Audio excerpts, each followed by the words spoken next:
la valeur du bois en Afrique n'est pas appréciée. Qu'est-ce que les Africains ont contre des maisons en bois? Alors le bois c'est synonyme, on va dire, de pauvreté En en Afrique. Afrique. Nous avons du bois, effectivement. Nous avons du bois dans notre pays. C'est même la deuxième ressource économique du pays, au Congo-Brazzaville.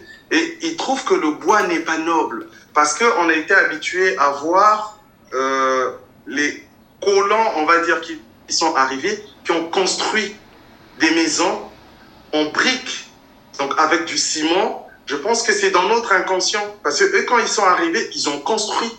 Ils ont ramené ce qu'ils savaient. Donc, ils sont arrivés effectivement au départ à vivre dans ces maisons en bois, mais ensuite, ils ont fait comme au niveau auquel eux, ils étaient dans leur civilisation quand ils sont arrivés. Donc, ils ont construit dans des maisons, comme on dit, entre guillemets, en dur.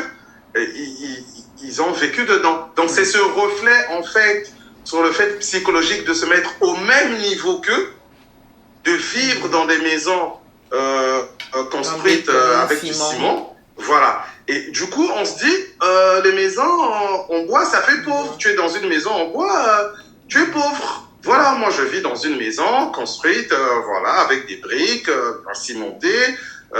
Voilà, je suis quelqu'un de riche, de bien, voilà, qui socialement a réussi.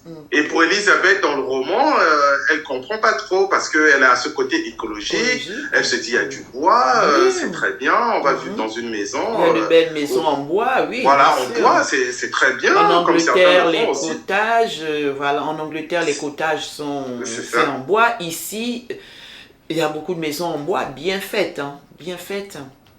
Ah, ici, je crois bien. Mais malheureusement, pour certains encore, pour nombreuses personnes, c'est synonyme de pauvreté le bois. C'est dommage. Malheureusement.